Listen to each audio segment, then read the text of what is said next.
on this rap-ish. I ain't even broke a sweat, homie, this practice. Pondering my next move, staring at my track list. Hope I ain't missing my window. Praying like a Baptist, Seattle's own. Tired of this Game of Thrones. They made a list of the best rappers, and guess who wasn't on? While the disrespect continues, I'm steady packing these venues. Guess if you ain't at the table, you on the menu. And I'm that spitter, baby. They don't want you to see, but everybody's south of Capitol Hill's rocking with me. Boys smoke the trays and ponder getting their life together. I'm comfortable with my role, so I'm like, whatever. Me? I ain't got a job, but I work hard. And you don't work hard, but you got a job. The irony is I'm judged while you feel the applause. I'm slept on, that's why I had to set this alarm. My dudes is armed, I'm armed with this arm charm. Body banging like she got that cream from Barry Bonds. Yeah. I did it for the city, I did it for the love, I did it for the people, I did it for us.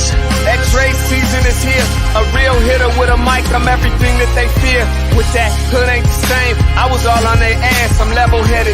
So yo, my dudes love when I spaz, and I'm so over Seattle's passive-aggressive attitude. They don't call you back, what they really saying is F you. While I'm from the same place, I move at a different pace. I prefer if you just said it to my face, damn, I did it. I did it for the city, I did it for the love, I did it for the people, I did it I hate for these us. average dudes with they average spit, writing average rhymes, knocking average chicks. The closer I get, I can feel the people starting to shift. I'm loyal to a fault, and everybody can't come with. Rap's a rich man's game, I'm only playing with change. They bang models and singers, I'm knocking my own flame, I'm different. The crowd, I move with the chosen few. Black thoughts, I could be the front man for the roots. No diamonds and gold, I'm on my sticks and stones. If we can see your panty line, you should have on a thong. My team is strong, through this fire we forged a bond. And they already know what it is when I get on. To the hearse, party like it's December 31st. When I'm on my deathbed, I probably cracking my nurse. You ain't got the bars to compete, I'm a verbal athlete. Deflating these boys so they say that I cheat. Damn, I did it. I did it for the city, I did it for the love, I did it for the people, I did it for us.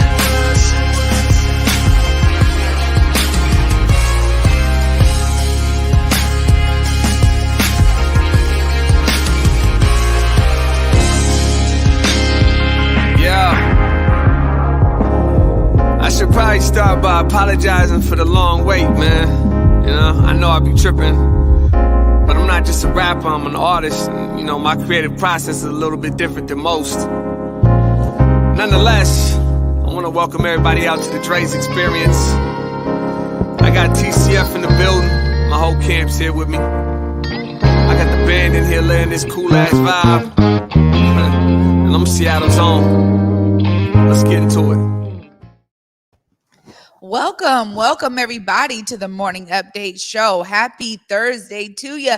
Or you guys know I love to say Friday Eve because we're almost there at the end of the week. Want to welcome you right here to the Morning Update Show. I'm your co-host, Trey Holiday, and we've got a great lineup today once again for you all. Some good discussion we're going to be getting into later on in the show. And you guys know I got to do that discussion with my duo partner, co-host with the most, Big O. What's up, Big O? Good morning, Trey Holiday. How are you? Hey, I'm well. How are you? All right. You all right? I'm tired, man. It's been a long week. Man, you know, this stuff,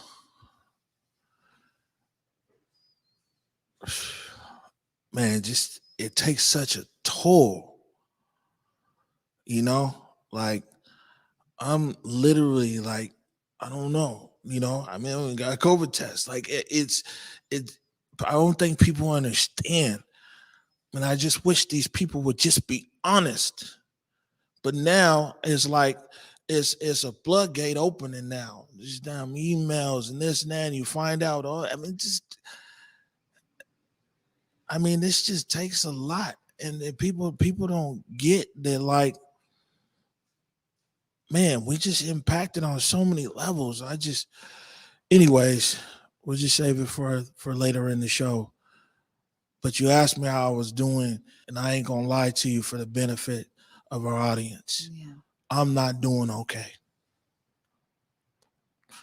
And you know, we planned so hard going into this year of like, man, this is gonna be just so much about our programming of our community and uplifting our people and everything else, and we're so small here. then it's like we can't even do everything that we want to be doing because we can't ignore what's happening with this situation, with this case. And so everything else is now suffering. So these people keep winning. It's, let me get to it. Apologies. Good morning. Welcome to the Morning Update Show. Want to remind you that right now is the perfect time for you to tag and share this stream. Go ahead and tag and share the stream with people you feel would appreciate culturally relevant news and information emanating from right here in the Emerald City. Want to give a big shout out to our partners over the South Seattle Emerald and KBCS 91.3 over at Bellevue College.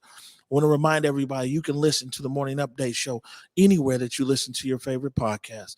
Salman has SoundCloud going over there, but you can also check us out on Google, Spotify, iTunes. Go ahead and put in Converge Media Network.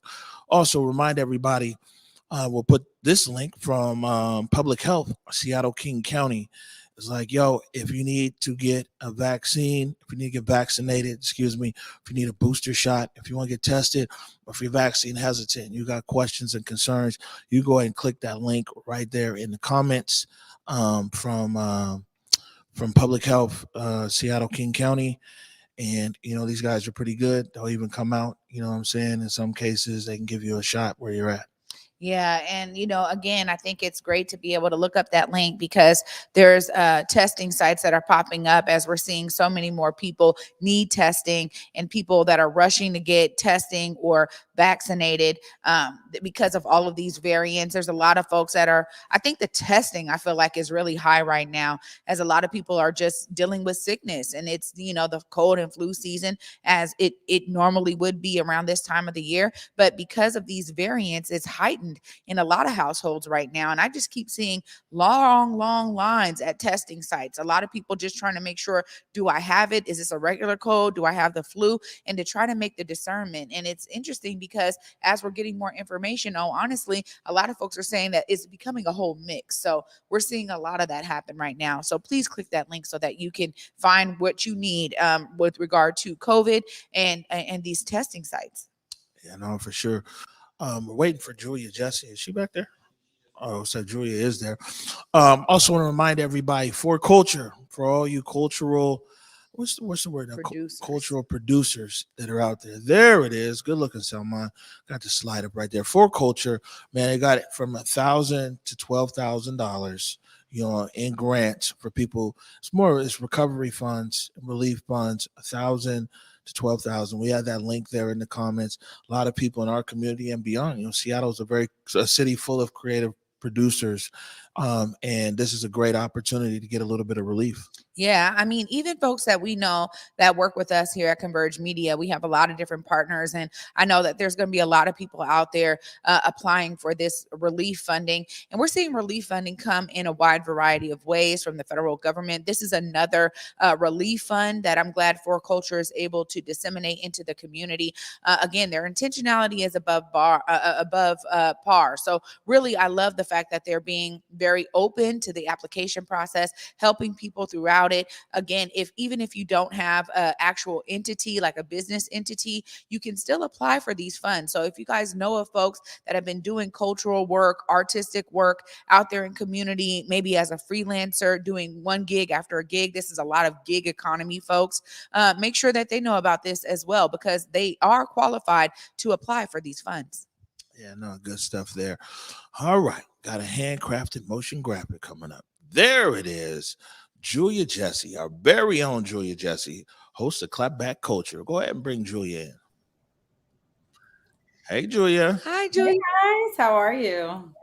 Good. How are you? Man, no complaints. Busy over here in DC, as you can imagine. Of course. And I gotta say, shout out to Never Black Down. See, I got the DC. I got DC repping today. This is a DC brand out there. Jules hit me to it. Thanks so much again, Jules, for letting me buy this hat straight off your head. Looking good on you, girl. Looking hella good on you, for sure. Right on. Well, what's going on over there, man? Give us some of the details. I know Clapback is happening tonight, 7 p.m. We want to hear from you. What's really going on? What are people going to be able to expect out there tonight on Clapback? Yeah, thanks, Trey. I mean, another exciting day on Clapback, you guys. Tonight's episode, we're going to focus on a lot, but one thing I do want to remind you guys about is something you may not have heard of, and it's more COVID-19 news. But wait, a little something special.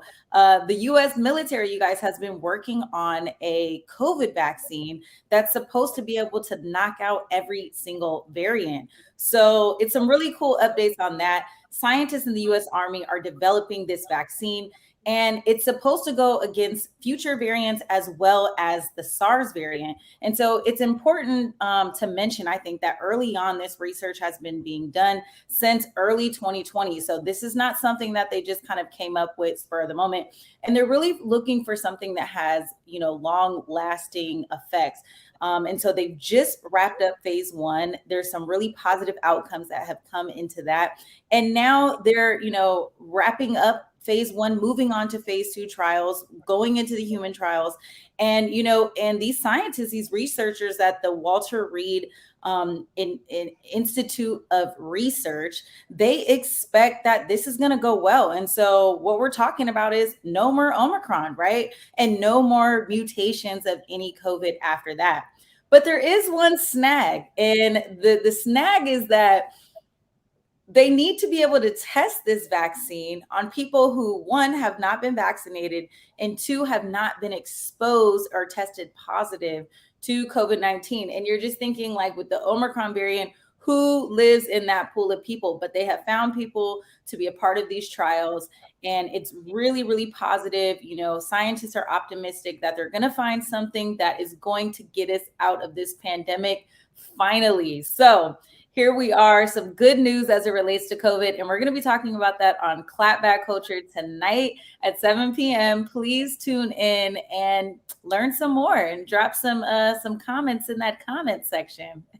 Oh my gosh, Jules, I'm gonna tell you this right now. I can only imagine how this is gonna spark discussion tonight on Clapback, because we have a lot of people that are still vaccine hesitant, particularly because of these variants and because the sickness has been spreading amongst people that are vaccinated or unvaccinated. I mean, look, I just watched a clip last night that literally said, hey, look, this is not about the unvaccinated anymore. There was this huge dialogue between folks who were vaccinated and those who weren't, and the unvaccinated are spreading COVID. But now we see that it's hitting everybody. And so this is a good one, Jules, tonight, that I'm sure will be sparking some discussion in that comment section for you and Mike to be able to go through. Yeah, I mean, I think people are also just exhausted with the idea of getting more and more boosters, more and more this and that. And so if we can get a shot that's one and done, that's going to take out not only the variant that is present in the moment, but future variants, I think myself, I'm going to sign up to do that. And so this is great. The medical researchers are still saying that they need to evaluate this vaccine in a real world setting, with more people, right? With larger numbers of people and individuals who have been sick and who also are vaccinated. So the trials are still happening. But again, researchers are optimistic, and this is something that we should get excited for, I think.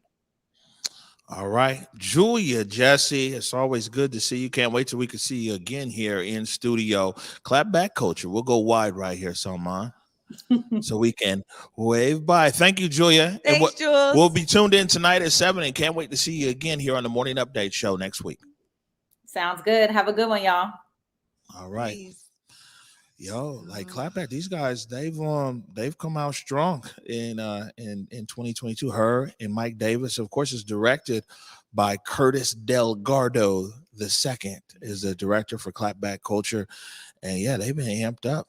Yeah, this is an interesting topic. We talk about it every single day when we throw that public health link in the comments. It's continued discussion. So I'm excited to see how it unfolds tonight, because this one vaccine for all variants and for basically all things sickness right now that we're seeing out there, it's going to be interesting. Yeah, no, for sure. We're going to take a break right now, and when we come back, we're going to have a discussion here about these latest developments that are coming out around this Proud Boy hoax case. You're watching the Morning Update Show. Hey guys, Besa Gordon here, and before heading to Belize, Trey Holiday and I had to make sure we linked up with our good friends over at Market Street Shoes to, of course, grab a few things for the trip. From bags to socks, shoes, sunglasses, earrings, and more. Before going on any trip, make sure you stop at Market Street Shoes. Trust me, you'll find just what you need to make your trip not only enjoyable, but fashionable.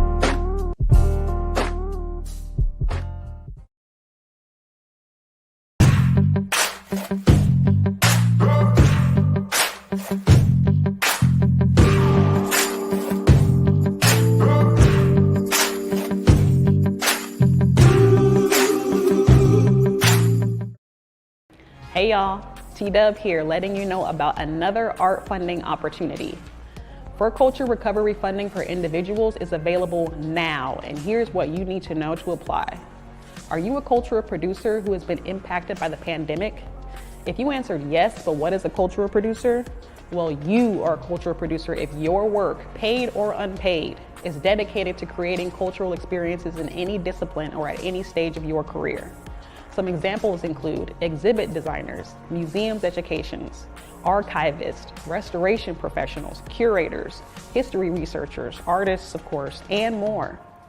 In understanding that grant language can sometimes feel exclusive to specific people, using terms like cultural producer is one of the ways For Culture seeks to broaden its scope of applicants. In other words, this funding is for you. And look, the application fatigue is real. I get it, they get it. But the For Culture staff is here to walk you through it. They have grants from $1,000 to $12,000, so please don't miss out. The deadline to apply is Wednesday, February 2nd. Head to forculture.org/recovery to get information on virtual group workshops, application support, language translation, and more.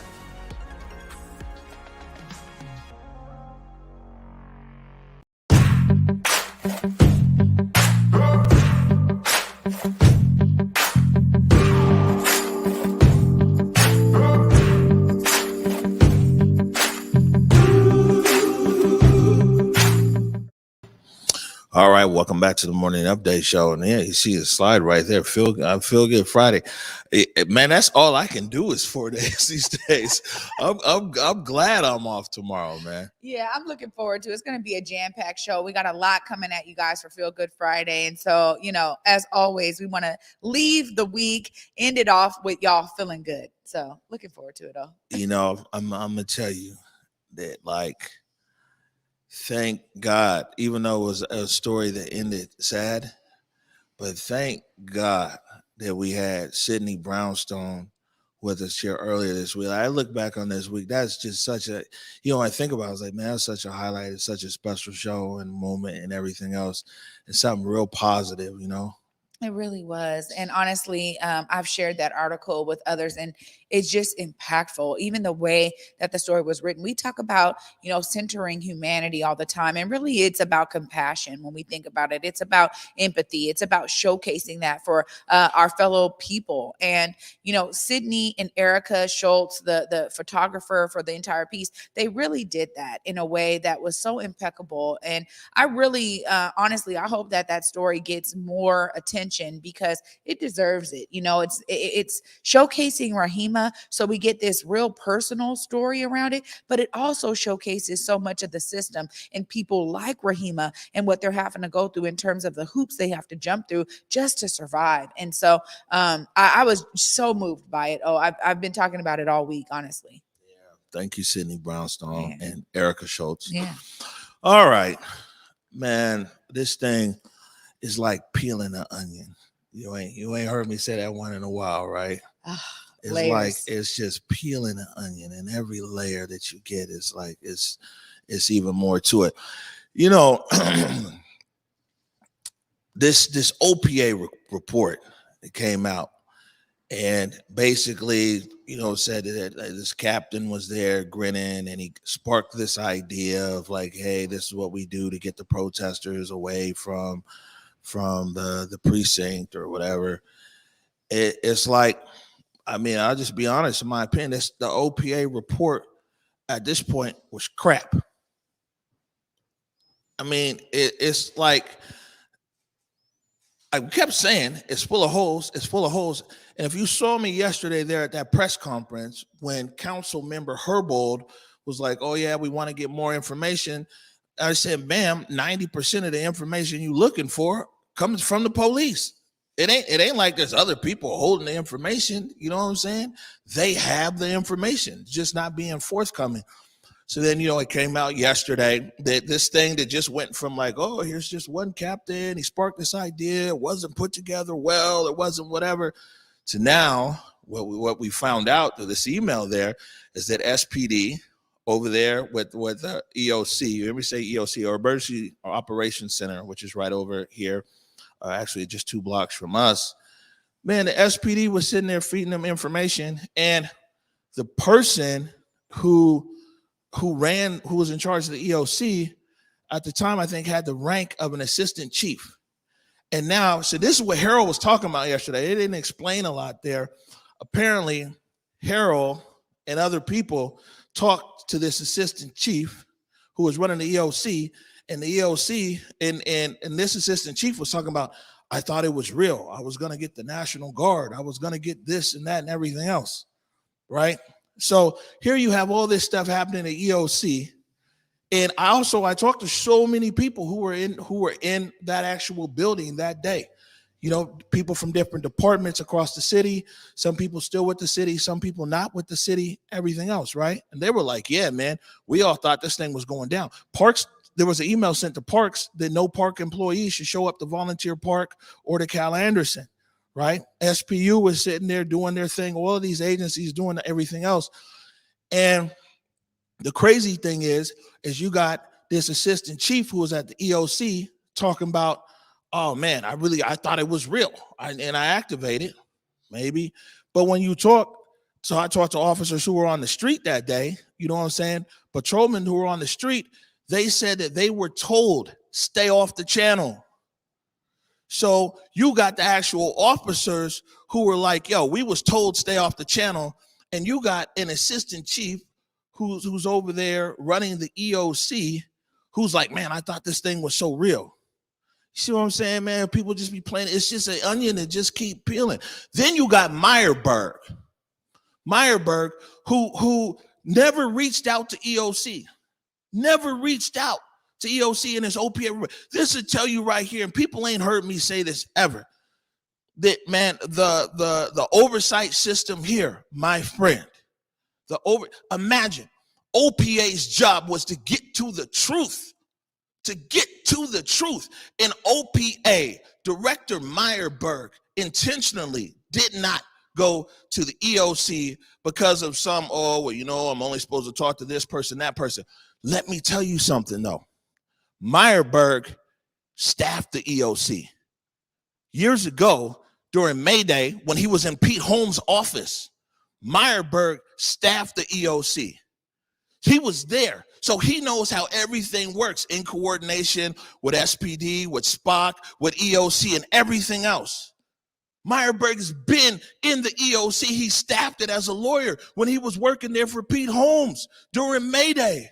So if nothing else, even if it was out of OPA's purview, Meyerberg could have been like in his close case summary, although this EOC, we can't whatever investigate, I would, as a footnote, whatever body can investigate that should see what the conversation was in EOC. He been there. He worked in EOC during May Day. He saw the flow of information from how it comes in from SPD to all the other things. He's quoted. It's all going to come out later on this afternoon, man. You know what I'm saying? And so for Meyerberg, who worked a protest May Day years ago in the EOC, to now have this thing come out, this Proud Boys thing right here come out, and he never, not once was like, let me go over there to the EOC and talk to them. You see what I'm saying? It ain't like he a layman, didn't really know how they get down or anything like that. He worked in there. But the thing is and just like the city has dripped all of this information slowly on the citizens of Seattle, now the drip is coming back for all of these people right here. You see what I'm saying? And I mean, it's just, man, there's so much stuff this coming out. Carolyn Bick put out an article last night in the South Seattle Emerald. Check that out. That Grinning in the OPA report said that they lost their mutual aid partners there on the 7th or the 8th. And that was one of the mutual aid being other police agencies. And that was one of the reasons why they came up with this hoax. She put out a letter that the Snohomish County Sheriff, she got an email from the Snohomish County Sheriff. Snohomish County Sheriff on June 7th came down. They were at the South Precinct, then the North Precinct. They said they went to the North Precinct. SPD officers refused to respond to calls.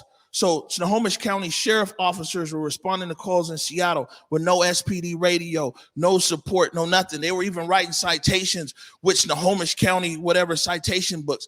On the 7th, the Snohomish County Sheriff was so mad at what was going on in SPD and their failure to even respond to their own calls that on the morning of the 8th, Snohomish County Sheriff declined mutual aid to the Seattle Police Department. But if you listen to Grinning, and you listen to that OPA report, it tells you that, mutual aid agencies pulled out because of protest violence. You see what I'm saying? Narratives matter, Trey Holiday. Oh my gosh. I mean, first of all, that is a litany of information. This is one of the things where I promise you, once again, we see that it's on folks to dig deeper, right? If we just take the first level of, investigative reporting that comes out from OPA, we've already talked about the restrictions of OPA. We, when Omari was interviewing Meyerberg, it was all this red tape he had to work around in order to do investigations, which to me is another important part of how this system really fails the citizens. When you have an oversight body that is supposed to be able to hold police accountable, literally Office of Police Accountability, the idea is that they have all this red tape and they can't talk to this one and they can't do this and they can't do that. They only have to, this one lane that they can go down, showcases that there really isn't a real push for the opportunity to hold police accountable. And here we have this case right here that keeps on, it's the case that keeps on giving, right? In terms of all of the information that's been restricted from the public, all of the ways that they've tried to maneuver this information to make it seem like it's only this little piece when it starts to spread wider and larger. And you understand that there's so much more involved, though. Yeah, and the crazy thing is the street, like the cops that I talk to, like trying to follow up on this story that I reach out to, they want the truth to come out because they're like, man, this was dumb from the beginning. You know what I'm saying? A lot of times, there's people out there who are trying to build relationships with different communities in the city. Now this just ruins their credibility with everybody else. Like, they're not happy about this. So, you know what I'm saying? This joint is wild. I mean, like I said yesterday. Oh, and I forgot to upload this slide. I might have to do this after Basis and put it back in there. But it shows there yesterday. So here's how cold it was. If you go to my Twitter, it's there. Lisa Herbold, council member Herbold, said that she called Chief Best when she got calls from the constituents saying, hey, the Proud Boys and everything else. She called Chief Best, and Chief Best told her, basically, don't be more skeptical. You know what I'm saying? Don't believe everything in the media. At the exact same time, the EOC was fully activated. I mean, it was already up and running, but they were activated now around this threat. And you got an assistant chief who's like, oh, we might even have to call in the National Guard, apparently, right? And so on one side, here's SPD over here, here's the chief, But I will say this, though. Right? Before we put Best all the way under the bus, right? I will say this. How long? It's going on 2 years that I've been saying from jump. I was saying this back in June of 2020. I was like, you know what? It's all kinds of microaggressions and mini coups happening in the Seattle Police Department that Best don't know about, and it's happening on our watch. Remember? This is nothing new. I've been saying that for hella. I was like, man, these guys are doing a lot of stuff over here or whatever. Now with this, I don't know. She said that she didn't know, but we've seen it. We've seen these guys, you know, I mean, it's the full story on so many things. And it's not my job to pull out the full story. It's my job to uplift Black people. You know what I'm saying? And everything else. But clearly I'm in this story at this moment. But when this full story of what happened here comes out, I think people are going to realize there's so many storylines playing out. Chief Best surrounded herself with people who was against her best interest from jump. You know what I'm saying? And worked against her best interest. 100%. I don't think she even realized that until she left the force. Yeah, this is something that I think is a whole other narrative and storyline that, you know, is going to, you know, maybe one day come out of this CHOP era, is the idea that it was, you know, this protest that caused Chief Best to want to resign, when really you just said it. Oh, and people in the community been saying it, that there was always this tension about this amazing Black woman taking this chief position of the Seattle Police. And so many in community have had a multitude of conversations around this. It wasn't about this movement around, you know, police accountability that caused Chief Best to need to resign. It was almost as if they used this as a ruse to make sure that she was going to be the most uncomfortable. Let's start at the top and cut her salary when we're talking about reimagining policing. And honestly, that's a whole nother narrative. Oh, so when we talk about Chief Best, what she did and did not know, we've been talking about this since the closing of the East Precinct. Over a year and some change. I've been sitting here saying that, man, this chief has people in her organization actively working against her best interests. And don't worry, I mean, one day all of this stuff is going to come out. You know what I'm saying? And we can only do our part, and we can only, you know what I'm saying, say what it is and everything else. But I can tell you this, is that, man, I am so disappointed. And you ain't never heard me say this, man. I'm so disappointed on like how this continues to play out and the drip that's around it. You know what I'm saying? Mayor Harrell, I wanted to say Coach Harrell because he come with that vibe over there. Hey, Jake. Yeah, this guy's here. I think, and everybody stay with us here for 1 second. Let's see what we got here. I think one of our viewers sent us something.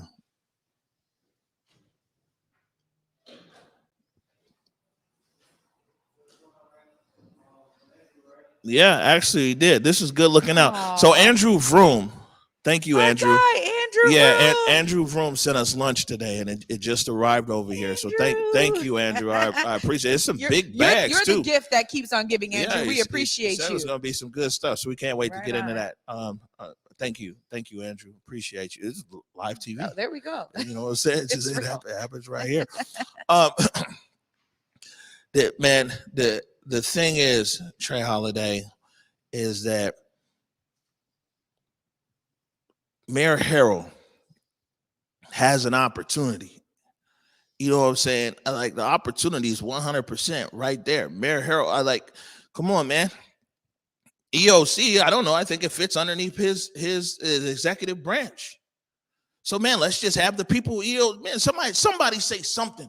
Won't nobody make no statement. You see what I'm saying? And it's fine. And you know, everybody pointed at Chief Diaz yesterday. You know what I'm saying? Put Chief Diaz over there on this island, and it's almost like it gives a visual representation that Chief Diaz was the chief at the time. You know what I'm saying? Chief Diaz was an assistant chief at the time. You know what I'm saying? Chief Diaz also one of the people who actually, when you talk about people respecting community, Chief Diaz has spent decades working over there, especially in South Seattle, gun violence reduction and all kinds of other. You know me, man. I'm always just call it like I see it.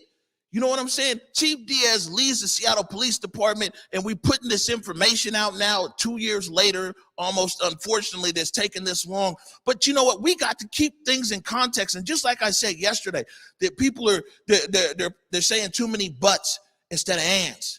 There are too many equivalencies. Man, take everything piece by piece by piece. You know what? And I will say this too. This is another thing that we can really learn. You can't have this falling on one officer, now the chief, for him to fall on the sword on this one. It is clear that this was a coordinated effort by multiple entities, multiple individuals, and the ideas that we're just now really seeing how much it unfolds. This is not going to fall on one person for them to fall on the sword on this. Because people is being mad performative. You know what I'm saying? And like, man, so let's be very clear. You know, the thing is, Chief Diaz was not the chief of police on June 8th, 2020. Chief Diaz, from everything that we've seen around our investigator, was nowhere near any of this ruse or anything else. And for Chief Diaz to now be singled out as like, oh, is it, man, yes, he needs to be singled because this is his force today. You know what I'm saying? And he's very much accountable for his force today. But he wasn't the chief then, you know? And that's what I'm saying is just like, man, and guys have known about this. They have known about this report. And, you know, I don't know when all these guys that were making all these moves over there at City Hall and everything else, and Meyerberg is now over there. You know, this is the first time I'm going to see the timeline on this, because this is the first time, think about this, Trey Holiday, that OPA has put out a report this heavy, and the police didn't already have a statement, you know, because the police are supposed to get it a few days in advance and everything else. And then, you know, OPA puts out something, and then it's always on the SPD blog. Like, hey, man, you know what? Here is, you know, our take on whatever. SPD yet to speak. You see what I'm saying? And I'm just curious about the timeline on this of how this even moved from OPA over to SPD and everything else. And man, all I'm saying is this, is that we have to ask ourselves a real serious question. And, you know, I'd be real reserved about these kind of issues, Trey. I'm always wanting to give the benefit of the doubt and everything else. I'd be real reserved. We have to ask ourselves that if the oversight, if the watchdog didn't even consider talking to the EOC that night, because it was up and activated, if they didn't consider it, man, how focused were they on the truth? And if it was out of their purview to consider it, why not put a footnote in the closed case summary? Hey, out of our purview, maybe a different organization or group can follow up with EOC. But you see what I'm saying? If we ain't asked no questions here, this thing would have been closed and would have been moved on and everything else.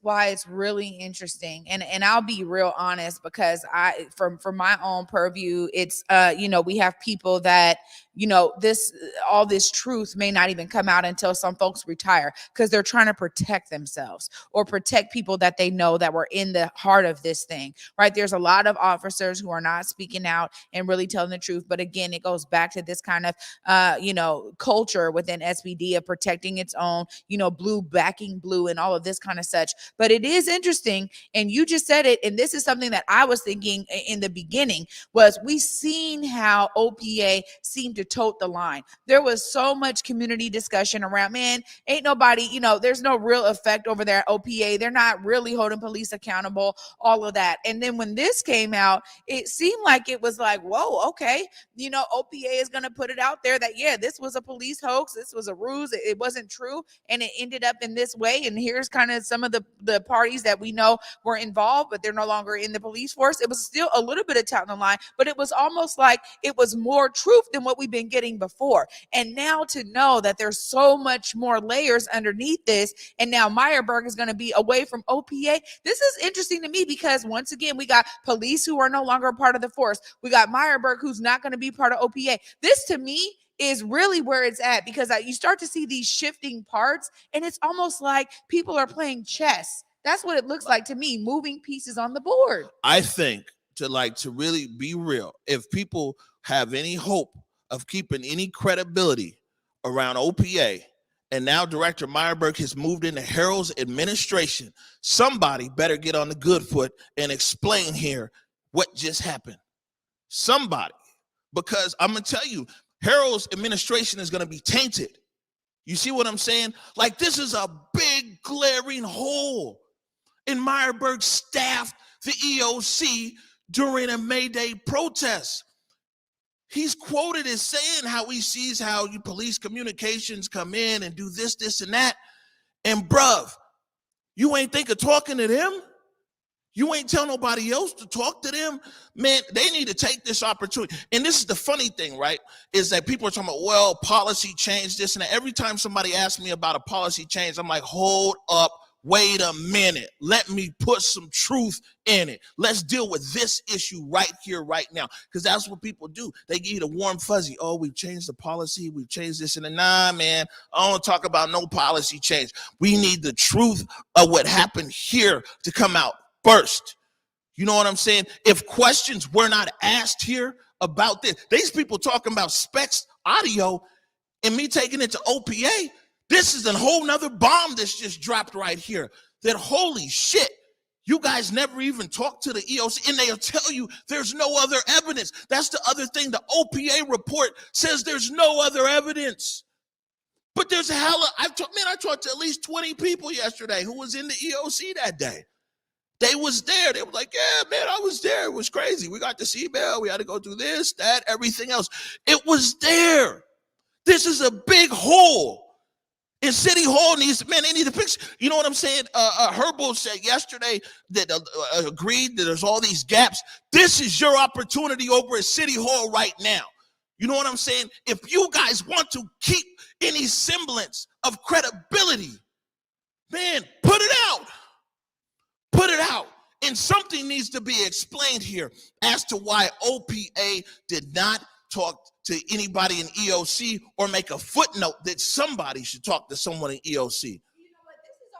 Following the paper trail. I mean, here we are talking about, what police didn't and did not say, that the fact that there's gaps because people are not cooperating. But when you have emails, that means you have an actual paper trail to be able to follow. And so it is on somebody to be able to follow that paper trail. Now, I still have issues with the fact that it's not OPA. I don't think that they should be restricted on who they're talking to or whatever else. But for now, it needs to be clear that there's got to be an entity, a body, an agency that can follow this paper trail to get to the truth, because ultimately what's happening here is another example of why people do not trust these systems. The exact reason why they say, no, the systems are set up in a very specific way. People say the systems are broken. No, they're working exactly as they were intended to work, which really is to not work really at all. It's to keep certain powers in play. It's to keep protections for certain entities at play, while the public are the ones that are really suffering, because here we got a lot of different people that were involved in this day specifically,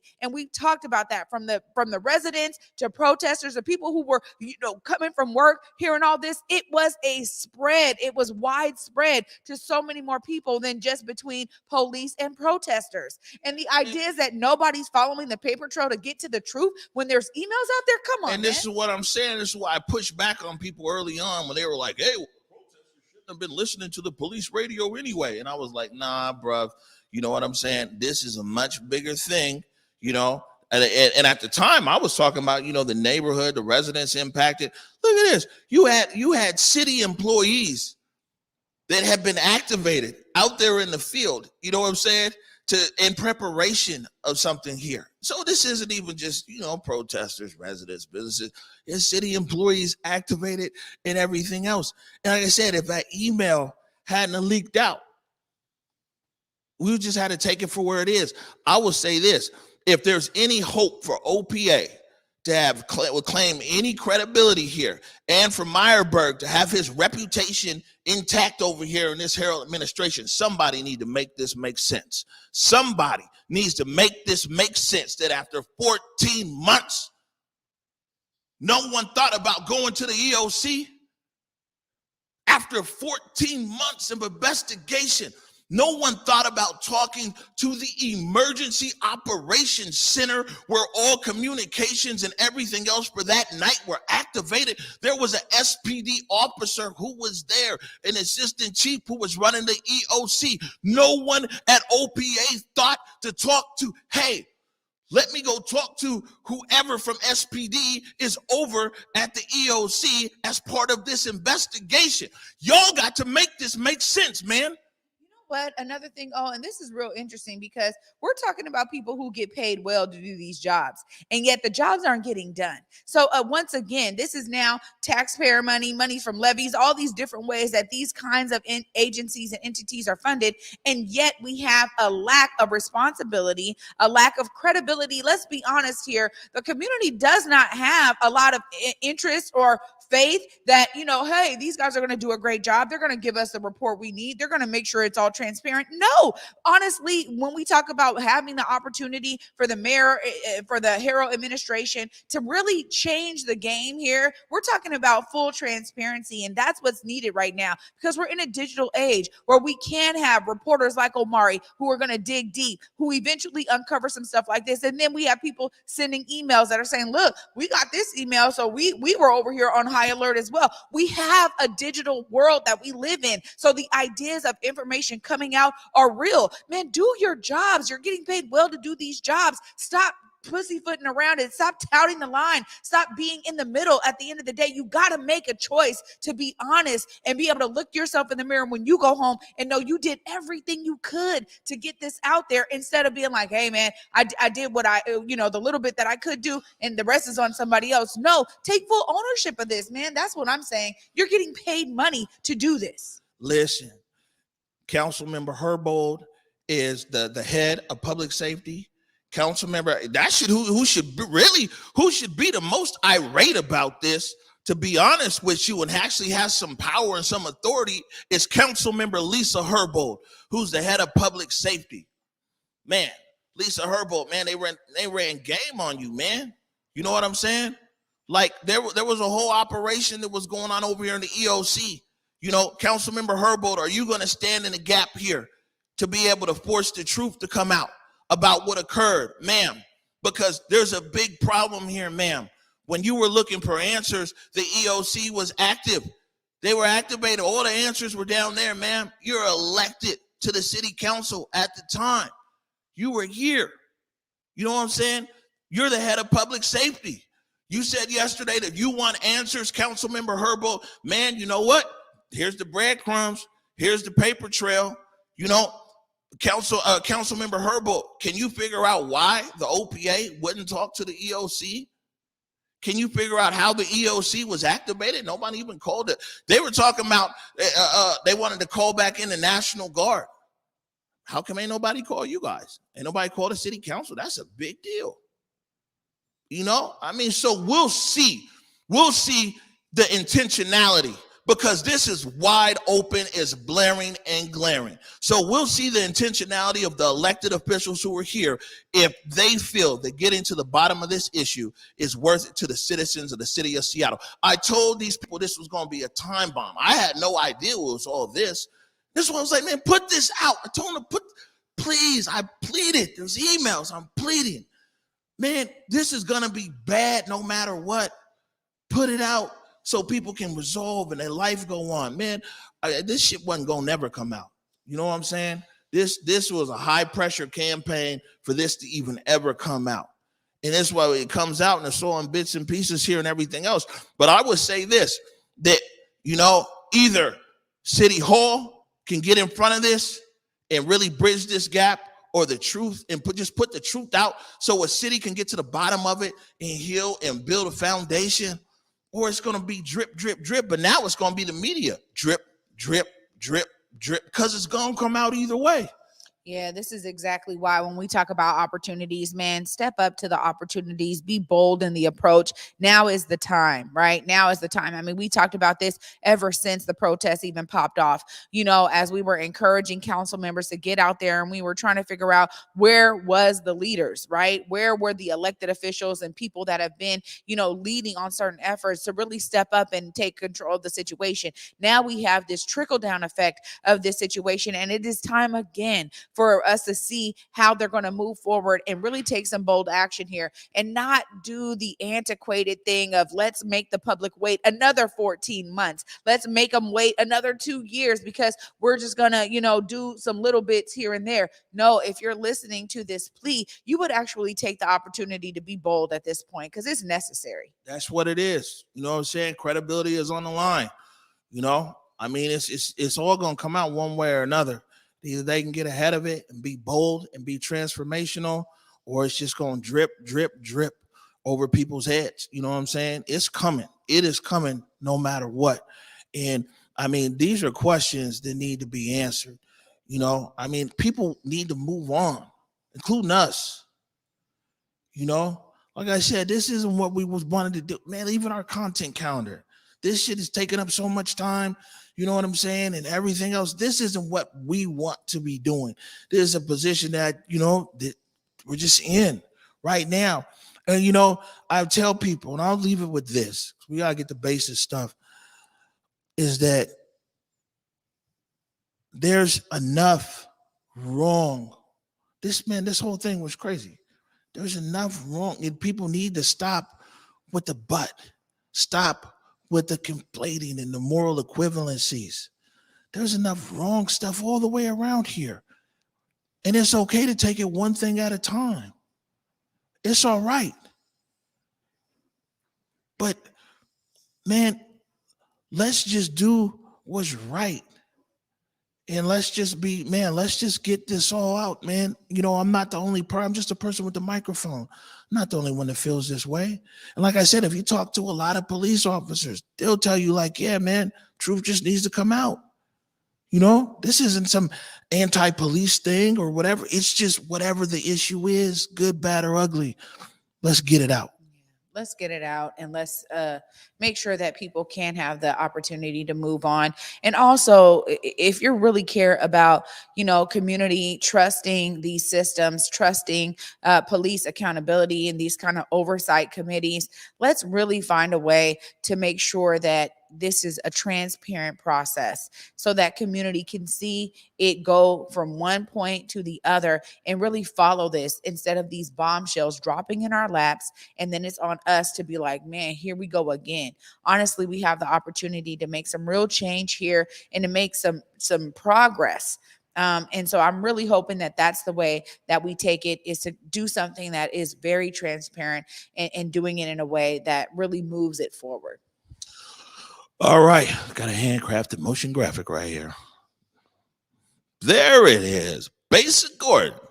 We got a nice recap from Besa, the Rewind with Besa, coming up right after this break. You're watching the Morning Update Show. In the depths of Belize, the travelers come across the waters, harvesting with their hands, learning of resilience rooted deep in the lands. Culture thriving like a fire ablaze, sizzling with a pop and a chop, sharing its ways. Knowledge simmers and grinds into the hearts and minds, cutting away from the surface stories and colonial lies, boiling it down, breaking its shell as the truth pours out and gets plated collectively with love, spooned into bowls, feeding the soul. Garifuna, alive and strong at Palmetto Grove. We invite you to be our guest at Disney's Beauty and the Beast. It's a tale as old as time.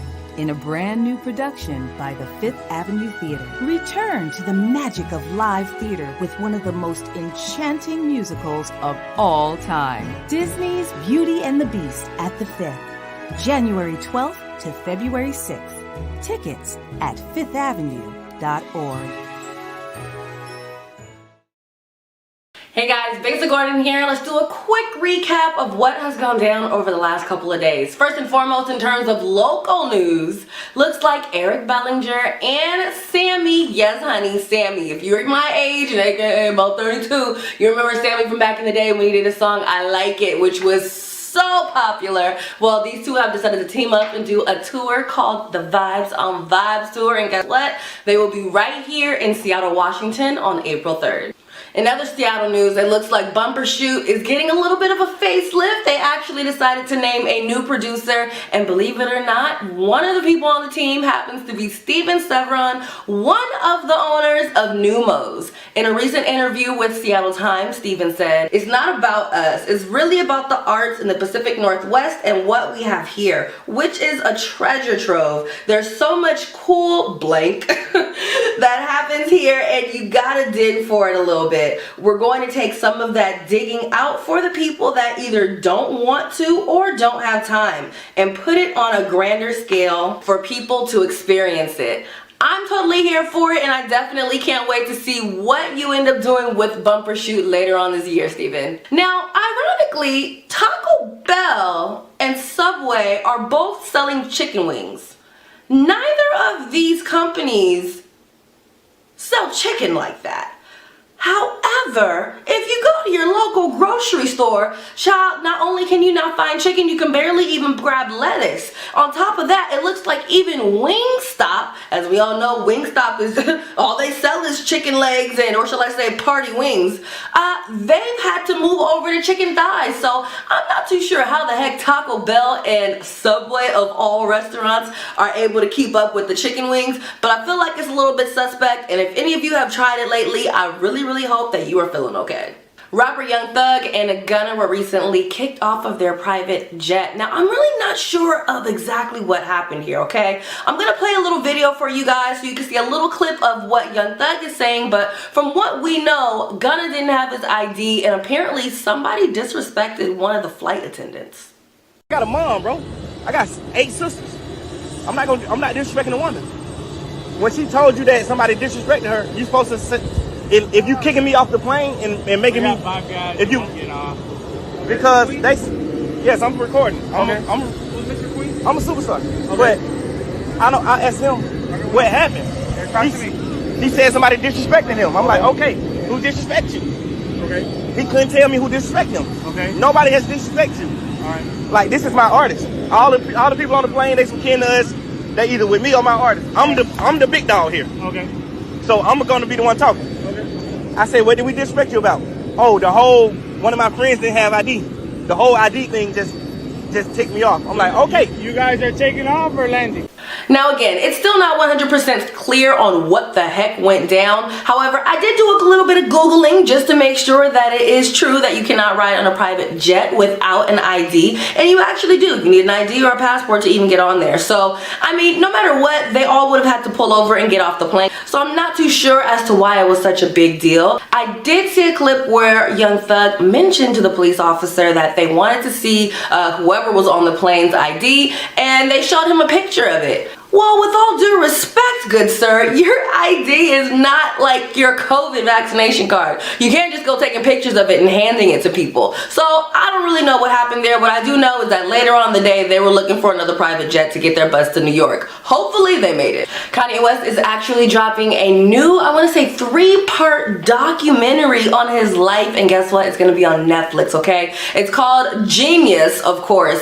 And I want to say it's airing February 16th, or shall I say the first part will air February 16th. And what I think is so dope about this, Kanye West has been filming these documentary clips for the last 21 years. If you actually watch the preview, you literally see him in the chair getting his mouth fixed. And as you guys know, years ago, he ended up having to have surgery on his mouth. I can't remember why. I can't remember exactly what happened, but actually, you know what? I believe he was in a car accident, if I'm not mistaken. I'm pretty sure somebody will put exactly what happened to Kanye West and why he had to go get that mouth surgery down in the comments. But either way, he has all of these clips, and you would think that some of them are a little bit staged, but no. You even see clips of a young Harrell and many other people that Kanye West worked with back in the day. Maya Angelou is apparently going to be on The Quarter, and as amazing as I think this is, I find it a little bit unfortunate that they decided to, one, put her on The Quarter at this particular point in the game. It almost seems like it's a bit of a distraction. Why? Because you go to Whole Foods, you go to CVS, you go to a lot of different places, and they aren't even taking cash. So are these quarters going to be collectibles? Again, I think it's amazing, but we're also also still waiting for Harriet Tubman to be on that $20 bill. But again,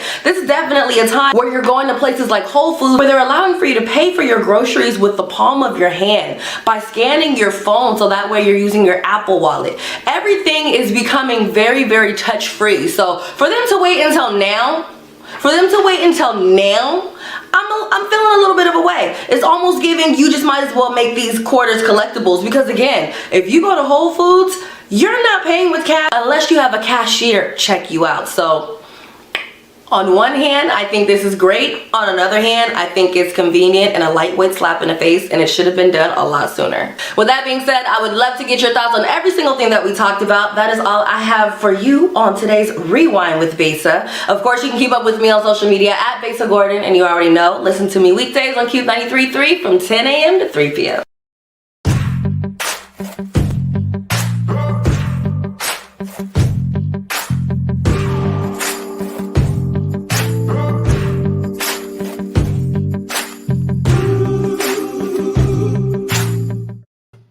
All right. Well, first, clapback culture tonight, 7 o'clock. And thank you, Besa. And, Besa's grandmother passed away earlier this week. Oh. You know what I'm saying? And I told Besa, I was like, you know what, man, don't worry about it and everything else. And she was like, this is something that brings her joy, and making these segments. So thank you so much, Besa. Thank you, Besa. Sending you love. All right. Real quick, overlay here tomorrow, T-Dub. Yeah, T-Dub tomorrow on Feel Good Friday. We have, a few things that we're going to be diving into with my girl T-Dub, and I'm excited that she'll be able to join us for Feel Good Friday. Also have a couple other guests. We'll be talking about some events over the weekend, and I'll be doing a recap of the Kwanzaa Awards that happened last Saturday. So looking forward to it. Kwanzaa Awards. All right. Big shout out to, like I said, Andrew Vroom. Yeah. Sent us lunch here, man. I know what I'm saying? Because it's always a struggle. We're trying to find something to eat down here, so appreciate it. Where's it from, Trey? This right here is from Plum Bistro, one of my favorite shops on Capitol Hill.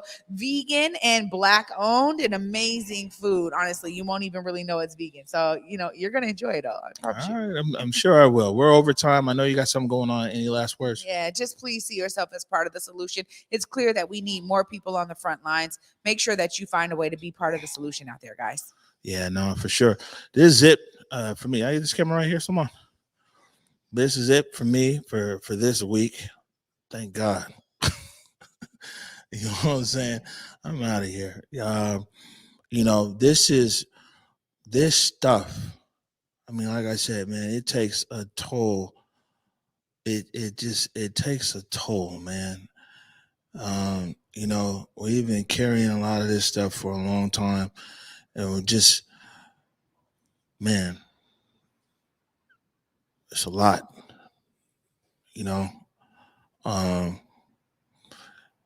I look forward to putting it all down and moving on. And I'm hopefully other people, other stakeholders here feel the same about all of that.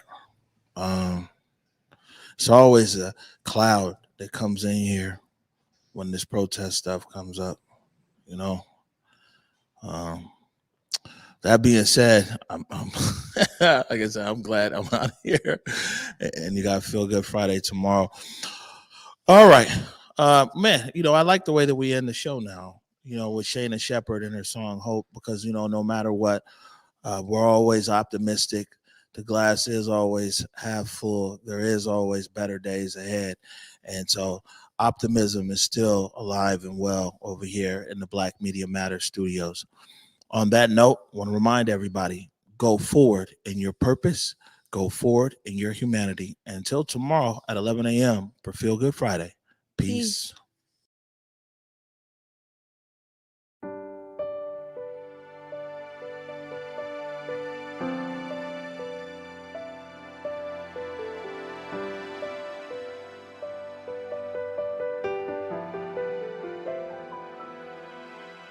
What do I see through a lens of fear? 1,000 little steps to go. What do I fear after all these years? Lord knows I don't even know. I've been running on the edge of a sundial, sleeping in the shadow. I've been begging you to see me, then hiding beyond the unreachable. Looking out left on a right-hand turn, just trying to make a deal. Lazy shoes and love is a love that churn. That's the kind of food that heals. I've been searching for the end of an era, waiting to be ready. The world is bigger than a moment. Be steady, that's how you can feel it's real. But I feel naked in my new clothes, 'cause I got used to hiding the holes. This whole world got new tricks and I'm in the thick of it. This I swear I'm already sick of it. At least I found the antidote. Oh.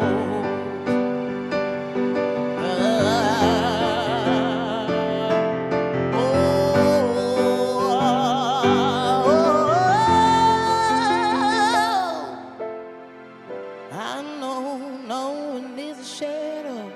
I know no one is a shadow. I know no one is a shadow. I know no one is a shadow. I know no one is a shadow. I know no one is a shadow. I know no one is a shadow. I know no one is a shadow.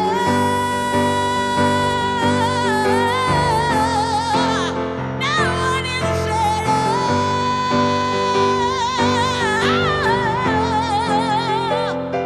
But I feel naked in my new clothes, 'cause I got